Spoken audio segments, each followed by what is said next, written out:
guys, Asher coming at you today with another Raid Shadow Legends Champion Guide. Welcome to the video, guys. We got the man, the myth, the legend, the magician in all his glory, ARCHMAGE HELLMUT. He's the first champion that you get from Doom Tower Normal, and he's definitely a reason to allocate some of your time, some of your attention and resources to the secret rooms on Doom Tower Normal track, because this dude is an absolute beast of a champion. Before we get into his kit and how to build him, and a really cool lore story at the end of this video, so stay tuned for that as well towards the end. I have to give a shout out here. My man Just Doka, dude.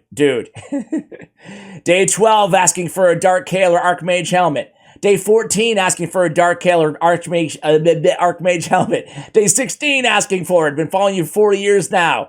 Day 13 asking. Day 15 asking. Day 15 asking again. I mean, my man. Hey, listen. Party hard because you've got your wish today. At least half of your wish. We will be doing a Dark Kael eventually here on the channel as well. But again, ARCHMAGE HELLMUT's a beast. He's got the electricity kind of emanating through his body. Again, we'll get into the backstory of kind of why, and it tells a little bit about his the story behind the abilities and the skills that he has in his kit as well when we get to the lore. Anyway, as I said, Magic Affinity, Bannerlord, Epic Support Champion, Arcane Dynamo on his A1, attacks one enemy, fills his champion's turn meter by 10% or 20 if it's critical. I just want to start out the gate here by telling you guys, you're definitely going to want to prioritize 100% crit rate, not just for the A1, but for the A2 ability, Time Slip. Time Slip, attack one enemy with a very hard multiplier, 6 multiplier on that first attack on the A2. Attacks all other enemies if the first attack is critical, okay? So another reason we're going to want that 100% crit rate. The second hit has a 75% chance of placing a stun for 1 turn after attacking, decrease the turn meter of each enemy without a stun debuff by 20%. This is an incredibly good skill, especially for an epic. Not many legendaries have a skill this good. Let me tell you why. First of all, it does a lot of damage. Second of all, you're landing the stun at a 75% clip on a 3-turn cooldown. That's really, really good. Not many champions have that in this game, right? But then lastly, right, is that turn meter decrease. You might be saying, well, if they're stunned, what does it really matter? They're not going to get the turn meter decrease. Well, against bosses, right? Against bosses that cannot be stunned, but can have their turn meter manipulated, he's bringing something extra on his A2 ability. So you'd love to see that. And again, this champion is absolutely worth booking. We really want this to go down to a 3-turn cooldown. We want that stun to go to a 75% land rate. Furthermore, only 2 levels or 2 books required, especially if you get lucky, to bring this Psychic Guidance down to a 3-turn cooldown. This is his A3. It's a great increased speed ability that also brings increased crit rate and increased crit damage. Because he has 3 abilities on the same 3-turn cooldown, or 3 buffs, excuse me, on the same 3-turn cooldown, this makes him an incredible seer activator, similar to a Mausoleum Mage on his A2 ability. So ARCHMAGE HELLMUT can also fill that job. Not to mention, it's a great ability to have. Increased crit rate, increased crit damage, fantastic, and he can benefit from the crit rate too. You might be, you know, maybe you're rocking like 80 or 90% crit rate, you just couldn't get it all the way to 100 for whatever reason. Well, he's going to bring the increased crit rate to ensure he's at 100% to make sure he's landing that AoE, provided you set him up with the A3 first, right? On the passive, Chrono Isolation, immune to turn meter decreasing effects. This is a really cool passive, guys.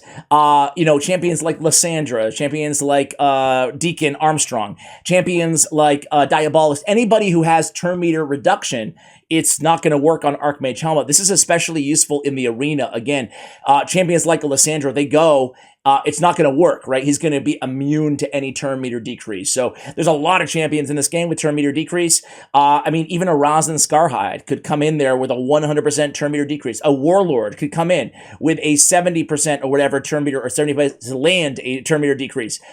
He's immune. Not going to be decreased. Really powerful passive, again, especially in the arena. And this champion's great in the arena. He brings speed in arena battles by 17%. I could see using that if you don't have, you know, a Skull Crown, or you don't have a Arbiter, obviously, yet. So a speed arena lead is not bad to have in his kit, especially for the early game and mid game if you unlock him and really make that secret room a priority, right? So 108 base speed, 1100 defense, and 18, almost 19k on the base HP. Really solid stats, especially that speed, a very fast champion, which is fantastic. If we look at his multipliers, he's an attack-based champion, guys.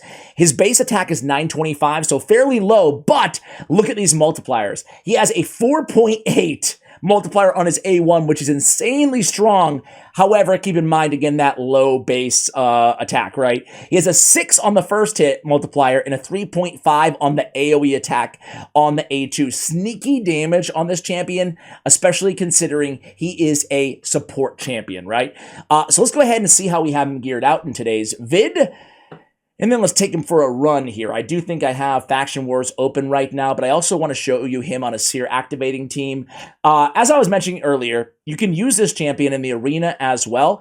You can kind of use him as an increased speed champion, or you can just build him with a lot of accuracy, come in there, get a decent amount of damage, and also stun and have a chance at or decreasing turn meter if for whatever reason you don't land the stun on the first hit. And then the turn meter fill is nice to have on the A1 as well.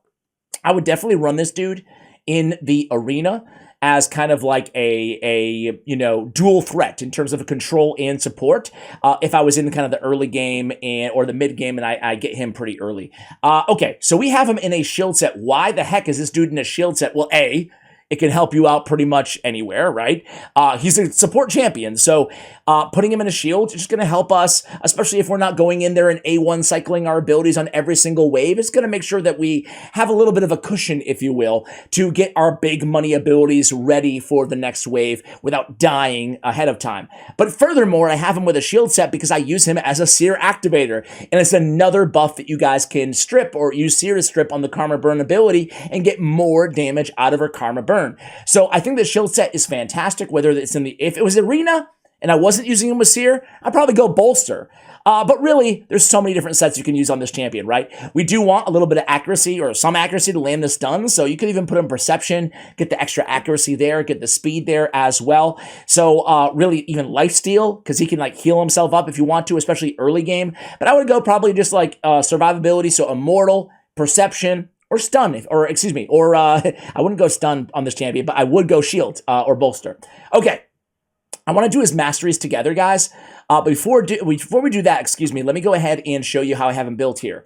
I have accuracy on the banner. I think accuracy makes a lot of sense on this champion. Again, we need it on the A2. We have crit damage on the amulet. Again, trying to get some damage because we're going to build with 100% crit rate anyway, right? We have HP on the ring. We have crit rate on the gauntlets. We have HP percentage on the chest, and we have speed on the boots. In terms of substats, again, we're looking for some speed, some crit rate, accuracy. You guys know stat priorities total, especially some HP is going to be nice too because he's in a shield set after all.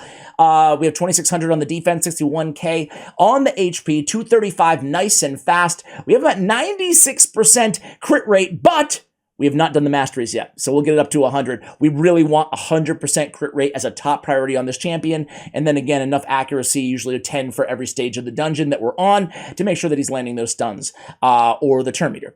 Okay, let's go ahead and do the masteries together here, guys. Oh, blessings on this champion. I think he's actually, especially if you get a few stars on him, if you're lucky enough, I think it's a good choice, maybe, to go Commanding Presence on Archmage, right?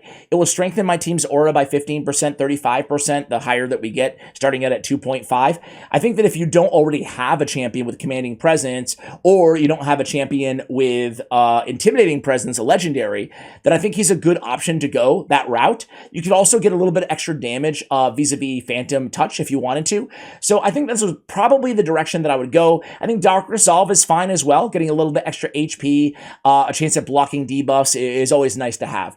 Dark Resolve is a blessing. Phantom Touch, Dark Resolve are blessings that you can use even on epic champions if you just don't like, for Archmage, for example, if there's not like a perfect fit. So I would say, take a second and read all the blessings and see what makes the most sense for your team and the team that you have around Archmage Helmet. All right, so let's go ahead and do these masteries here, guys. As I mentioned, I want to go offense tree because I need to get that crit rate. So we're going to go crit rate. We're going to go with some crit damage. We're going to come down here, and I think we're going to go with Life Drinker. Get a little bit of heals there. We're going to come down here, bring it down, and we're just going to keep coming down the left-hand side, Methodical and War Master, okay? I'll come back here. Let me push over a little bit. I'll come back to the offense tree and fill things out, but I basically like to pick one mastery in the tree that I know I'm going to go, and then I'll go to the next tree, and then I'll fill in the blanks, where I can get it. So I want to get a little bit extra accuracy on this champion, so I'm going to go with support and offense. If you noticed, my accuracy at 262, previously 252, was a little low. So now we're 262. Now we're over 100%, 101 on the crit rate. So fantastic there. I'm going to go with Charge Focus. I'm going to go with Swarm Smiter. I'm going to go with Evil Eye. I can't get anything out of, I'm going to have to come down Cycle of Magic and have to come down Lasting Gifts. The reason being is there's not going to be any use for Master Hexer or Sniper because it won't work on the stun, right? So we have to pick up Cycle of Magic, and Lasting Gifts is going to have a great usage on this champion because of the 3 buffs on his A3 ability, potentially extending those to a 3 turn, right? So those are the masteries I know I'm going to be going with here. If you do have like triple perception on this champion or anything like that, of course, go Lore of Steel instead of Evil Eye, right? So I do want to pick up Rapid Response, right? 30% chance of increasing the turn meter by 10% when a buff cast by this champion is removed or expires. I'm trying to talk too fast today, man. Really strong with this champion. Again, 3 buffs on the same ability. Yeah, absolutely, right? And it will trigger when Seer goes, right? So all those buffs will have a chance at boosting that turn meter, right, on Rapid Response. All right, let's do Heart of Glory. And then let's just come down here and pick up Spirit Haste. Yeah, let's pick up Spirit Haste. So the masteries that we're going to go with here, guys, of course, as we always say on the channel, there is no carbon copy of masteries that is right for any one champion. So go with what makes sense to you and how you're using this champion, or any champion for that matter. So again, our final tally on the stats are 262 on the accuracy, 235, 101, and 167. Let's go ahead and take this dude for a spin, guys. I'm not going to be showing you Arena on this champion right today because I think he's pretty straightforward, right? I think we know what he's bringing to the table. Instead, I'm going to start out in Dragon's Lair. We're going to go Dragon Hard 10. This is the team that I'm using. It's super freaking strong is what it is. So we're going to go in here, and it's funny, I said before that Seer's Karma Burn would trigger that mastery to get the turn meter fill, but everybody's going to be dead anyway, so most of the time, most of the time. So against bosses, I guess it could work if you have Karma Burn on. Either way, you can see that the nice A3 leads to a snappy Seer Karma Burn activation. And then it's kind of funny, this team, everybody just dies except for Stultus Dragonbane here at the end. That's kind of how this team works, but it's my fastest team for Dragon 10 right now, and it's very, very effective, right? So maybe I'll do a guide on some of these other champions at some point in the future here, but really, really, really love this team, and it's all, made possible by ARCHMAGE Helmet with the Seer, helping with that Seer activation. Now, of course, keep in mind that, hey, look at that, new best time, 49 seconds, not too bad. Keep in mind that on a team like this, guys, ARCHMAGE Helmet is, he's only there to give the buffs, right? So this is not a fair spotlight, but I just wanted to illustrate how powerful he is with Seer, right, as a combo. So it's a fairly accessible team here, guys. Let's go ahead and see what he can do in Faction Wars. Now, he's on a team of a bunch of heavy hitters, but the beautiful thing is again, he's bringing that crit rate and the crit damage, just allowing everybody else to plow through these waves. Why'd you burn your A2 against one mob, man? Come on, ARCHMAGE. Come on, dude. Hey, this guy, not just Faction Wars, not just as a Seer activator, though, not just in the arena, as we spoke about. You can really use him almost everywhere in the game. I'm talking Dark Fae. Great champion for Dark Fae, comes in on the 3rd wave, stuns, or decreases turn meter of all of your mirrored champions. Ice Golem, a fantastic support champion. Spider, a great stunner to go along with burners, not to mention a great buffer. Doom Tower waves, when they get difficult, run ARCHMAGE Helmet, man. He's a great stun champion. He pairs really well with other stunners like Scylla the Drakes, like the Barbarian Epic Armina. And look at this team, man. We are coasting right now. We are coasting. Okay, and make sure you stay tuned because we're going to do the lore in just about 30 seconds here, depending on how long it takes to... and I love that he's always, increasing that turn meter on the A1.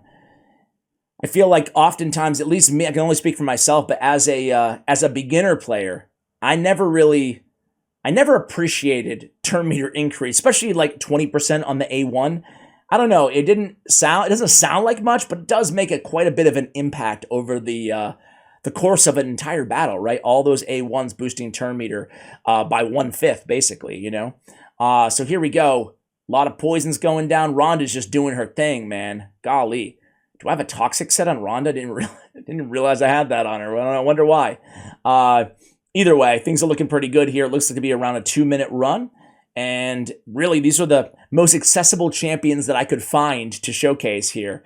Again, didn't have any rares to put on the squad, but 2 minutes flat, not too bad there. 1 million from Staltis, 1 million from Rhonda, and ARCHMAGE Helmut around the same as Stagnite, which is not bad at all. You know, a support, in Stagnite's case, a debuffer, who's bringing a little bit more to the table, and Stagnite also has a 5-star Ascension. I'm not sure what I have on blessings on him, but still, really good champion, just makes everybody do more damage, you know, increased crit damage is a great buff to have, and it's kind of hard to find in this game, too.